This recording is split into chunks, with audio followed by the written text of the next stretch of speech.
Alors Lionel, si on doit regarder un mot de ce qui s'est passé, enfin conserver un mot de ce qu'il s'est passé sur ces 2 derniers jours, on pourrait dire quoi? Ah bah ça y est, voilà. Je lui en laisse la patate chaude. Il commence, il Débrouille-toi. m'envoie une patate chaude, sympa. Non, bah, si on doit garder qu'un seul mot, on va forcément parler d'intelligence artificielle et de 5G. C'est-à-dire cette transversalité qui, normalement, aujourd'hui, doit être dans ce CES 2019 au service de la bienveillance. Et cette bienveillance, c'est évidemment le thème de la résilience qui est ici très développé. Est-ce que j'ai répondu à ta question? Tu as parfaitement répondu à la question, Lionel, avec brio, mais je te dirais. Alors, si on résume effectivement, c'est vrai qu'on parle d'intelligence artificielle sur le CES massivement depuis 2017. 2017, avec l'arrivée notamment d'Alexa, c'est vrai que tout le monde parlait en 2017 de son éco-compatibilité, de sa capacité à s'interfacer avec Alexa. 2018, la revanche de Google.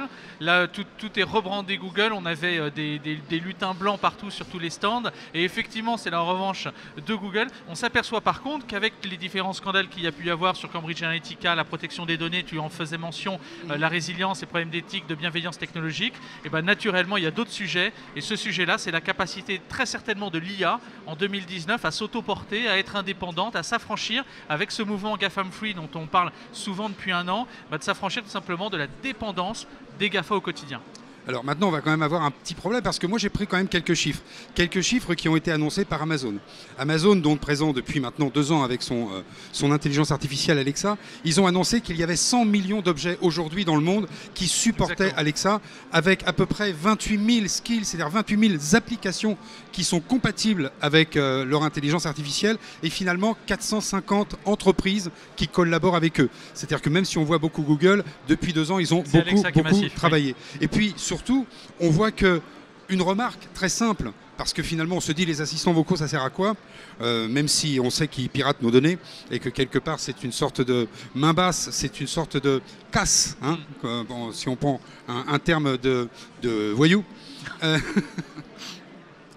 Il faut savoir qu'ils ont vendu cette année sur la période de Noël 3 fois plus de produits commandés via leurs assistants vocaux sur la plateforme Amazon. Donc on voit bien que la percée du vocal aujourd'hui est capitale. Pour autant, il y a une volonté de s'affranchir. Est-ce que c'est une volonté de s'affranchir de l'objet ou est-ce que c'est une volonté de s'affranchir finalement de cette captation de données presque à notre insu? Alors je pense que c'est une volonté double, à la fois de s'affranchir de l'objet, parce que derrière, avec les 31 scandales Facebook de cette année, et le plus connu évidemment c'était Cambridge Analytica, tous les utilisateurs de systèmes qui sont reliés de près ou de loin avec les GAFA, c'est vrai que tous les utilisateurs ont maintenant une légère... des réticences. Voilà, appréhension ou réticence à utiliser ce type de données. Nous, on le voit, moi je fais de l'enseignement, et quand on parle avec des élèves qui ont 22, 23, 24 ans, ils disent « Oh là là, les assistants vocaux, pas chez moi. Parce que chez moi, j'ai pas envie qu'ils m'écoutent, et j'ai pas envie que tout ça, ça se reproduise dans de la personnalisation. » Donc on voit qu'avec Linto, qui était là l'année dernière, oui. Snips, qui est en collaboration avec NXP cette année, qui propose des systèmes de gestion de langage en langage clair, avec une indépendance, c'est-à-dire simplement on borde... Ouais, les Coréens sont absolument excités. On borde exactement les fonctions que l'on veut développer par rapport à la liaison que l'on a avec l'utilisateur, et on se limite à cette fonctionnalité. On n'essaye pas de tout servir, mais en parallèle de ça, on voit bien que Legrand, qui a racheté depuis 2 mois Netatmo, nous présente quand même cette année des interrupteurs avec interface vocale branchée sur Alexa. C'est vrai qu'un interrupteur à qui on demande de jouer de la musique, on pourrait se poser la question à un moment ou à un autre effectivement de la viabilité. Il y avait d'ailleurs un tweet qui était passé ou un message sur les toilettes connectées, on pouvait tirer la chasse d'eau, c'était Color je crois, on pouvait tirer la chasse d'eau avec Alexa. Donc oui, bon, au bout d'un moment je pense qu'il faut effectivement potentiellement s'arrêter ou mettre des limites à l'utilisation des assistants personnels. Alors on a parlé de 5G, on a parlé d'intelligence artificielle, c'est vrai que la 5G a été très présente, en filigrane, peu d'annonces finalement, mais globalement quand même Qualcomm qui a présenté ses projets, et notamment qu'il était à l'initiative d'implanter les technos 5G dans 30 programmes de smartphones. Oui, c'est-à-dire que Qualcomm qui présentait son nouveau Snapdragon, je n'ai plus le chiffre en tête, mais ils prétendent que cette année, en 2019, ils seront déjà implantés dans une trentaine de devices pour motoriser la 5G. Mais il faut dire qu'aux États-Unis, Verizon, depuis déjà le mois d'octobre et le mois de décembre, pour AT&T, commencent à déployer largement. Ils étaient en conférence il y a 2 jours, ils présentaient leur plan de déploiement. En Europe, on est un petit peu plus lent. On sait qu'aujourd'hui, c'est une 5G qui n'est pas complète. Alors, ce qu'il faut bien savoir, c'est que la 5G, c'est pas juste une fréquence, c'est une série de protocoles qui sont relativement diverses. Tout n'est pas normalisé aujourd'hui, et c'est l'ensemble de ces protocoles qui pourra fournir l'ensemble des services que l'on a déjà décrits à maintes et maintes reprises au niveau de la 5G. Donc, finalement, la 5G, c'est une passerelle entre le cloud, entre l'IA, entre la smart city, entre les objets connectés, ceux qui sont capables de faire des grandes quantités de données et de trafiquer des grandes quantités de données, comme les objets qui sont, eux, faits pour trafiquer de petites quantités de données. La 5G est totalement transverse et c'est un des sous-jacents technologiques qui, effectivement, pour que l'expérience, parce qu'on parle beaucoup du CES comme étant ce qui réunit l'ensemble de l'innovation autour de l'expérience client, c'est la concentration technologique globale. Le sous-jacent technologique, 5G, blockchain, intelligence artificielle, capacité processeur, on parle de cloud computing notamment, infra en général, la capacité de calcul et puis la capacité aussi du cloud, enfin tous ces éléments-là qui sont les sous-jacents importants, bien entendu, pour que l'expérience ultime de l'utilisateur soit parfaitement fluide. Et puis, comme on est sur le territoire américain, il faut quand même rappeler que la 5G aujourd'hui est au cœur d'une bataille commerciale et politique, avec notamment Huawei et ZTE, qui sont des fournisseurs de matériel et qui sont aujourd'hui très blacklisté sur le territoire américain. Donc beaucoup de choses sur la 5G, le gros marronnier de cette année effectivement sur le CES, qui sera aussi le gros marronnier que l'on va retrouver sur le Mobile World Congress de Barcelone dans à peu près un mois et demi. Oui, probablement avec les premiers terminaux. Là pour le coup, le Snapdragon il sera autour d'une coque, il sera à l'intérieur d'une coque et on pourra vraiment le mettre à l'oreille. Donc beaucoup de choses, on se retrouve aussi après dans un mois et demi sur Barcelone. Mais on voulait parler aussi un peu de mobilité. Alors mobilité bien entendu, on ne peut pas ne pas vous parler de mobilité si on ne vous parle pas de la Byton. C'est vrai qu'on a vu, alors c'était finalement la cousine germaine de la Faraday Future que personne n'a vu rouler il y a 2 ans. L'année dernière, présentation de la Byton. Et là, cette fois, la Byton revient avec une date, 2019 et 2020. 2019 pour le modèle. Alors, ils ont 2 modèles. Voilà. Ils ont le modèle SUV qui est le M-Byte et puis ils ont le K-Byte qui devrait sortir un an plus tard. Autour de 50 000 €, c'est du Tesla Killer. Voilà. Mais surtout avec un concept qui est complètement différent puisque Byton prétend qu'il rentre dans l'entertainment. On verra aussi que quand on parle de mobilité, on parle d'un partenariat qui a été fait, par exemple, je l'avais noté, entre Audi et Disney. Oui. Les fabricants automobiles, d'un côté, ils se positionnent sur de la 5G parce qu'ils veulent pouvoir gérer les relations qu'ils ont entre leurs véhicules et le headquarter, mais ils parlent aussi avec les grandes sociétés de l'entertainment parce qu'ils savent que demain, les voitures partiellement ou totalement autonomes devront pouvoir diffuser de l'information pour que le voyage, le déplacement ne soit plus simplement quelque chose qui soit relativement long, mais quelque chose qui soit enrichissant. L'extension du domicile privé qui se passe dans le véhicule. Particularité de la Byton, tu parles d'entertainment, et notamment d'expérience que l'on va pouvoir avoir à l'intérieur. 48 pouces, c'est la dimension de l'écran qu'ils ont implanté à l'intérieur. 48 pouces, ça fait combien en centimètres? Je te laisse le faire le calcul, mon cher Lionel, puisque moi c'est en pouces que je décide. La patate chaude, c'est pour moi. Et donc, ça fait à peu près 120 cm. C'est énorme. Et alors, ce qui est intéressant, c'est que cet écran se contrôle et se pilote directement sur le volant, avec notamment toute la partie, le trackpad, qui nous permet de contrôler à distance cet écran magnifique. Le passager elle-même, on voit bien que là, il y a une expérience. Alors, il y a quelqu'un qui posait la question, on en a parlé hier, de la capacité d'un conducteur à avoir un écran aussi grand devant lui. Bon, on s'aperçoit que globalement, finalement, comme il est assez loin, qu'il se pilote très facilement et de manière très fluide et intuitive, ça pose pas trop de problèmes.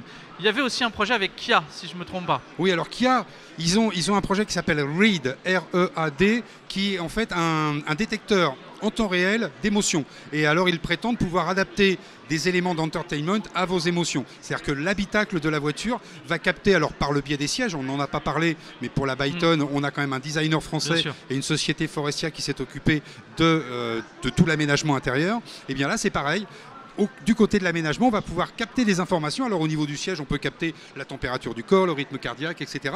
Et en déduire un certain nombre d'émotions. Et qui présente un projet qui est assez fantastique, puisqu'il adapte à vos émotions ce que vous allez pouvoir écouter, regarder ou ressentir à l'intérieur de la voiture. Donc là, c'est encore une expérience personnalisée qui se passe directement dans l'habitacle. Alors il y a aussi Honda qui a présenté son projet de voiture type plateforme collaborative de développement pour la voiture autonome. Oui. Et puis aussi, qu'est-ce qui se passe dans la mobilité? Je crois qu'on avait à peu près les grosses annonces qu'on avait décortiquées. Et puis on voulait surtout parler des processeurs qui allaient demain pouvoir faire que ces véhicules allaient pouvoir correspondre ensemble, entre eux, en se dédouanant des réseaux cellulaires. Oui, c'est le CV2X. CV2X, on vient du V2V qu'il y avait il y a 2 ans, c'est-à-dire le Vehicle to Vehicle.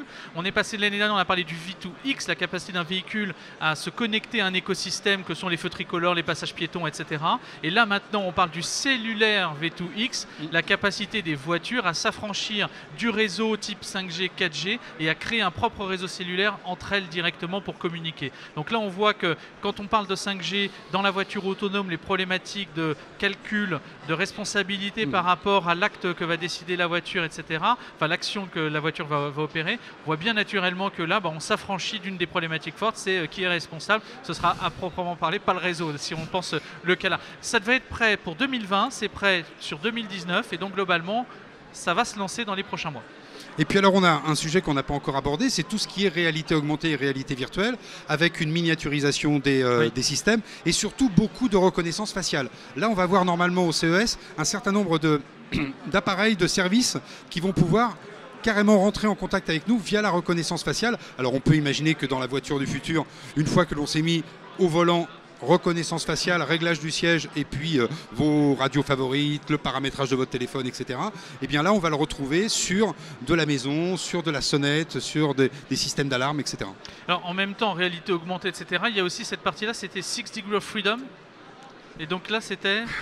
ce sont les casques de réalité virtuelle qui, au lieu d'être sur 3 axes, voilà, au lieu d'être sur 3 axes, ils sont maintenant sur 6 axes. C'est-à-dire que 6 degrees of freedom. C'est-à-dire que vous allez pouvoir vous déplacer en largeur, en longueur, en hauteur, mais habituellement, vous étiez dans une bulle et finalement, vous étiez à l'intérieur de cette bulle. Et maintenant, puisqu'on a un petit peu de place, avec ce système qui passe par des brassards et puis des manettes, vous allez pouvoir vous déplacer à l'intérieur de la bulle. Comme la captation volumique, voilà. La captation 4D, donc sur lequel effectivement les expériences immersives sont de plus en plus importantes. Alors il y a une société qui s'appelle Think qui travaille avec Oculus Rift, il y a Google qui présente son Daydream, et là on va avoir pas mal de choses à voir. Super.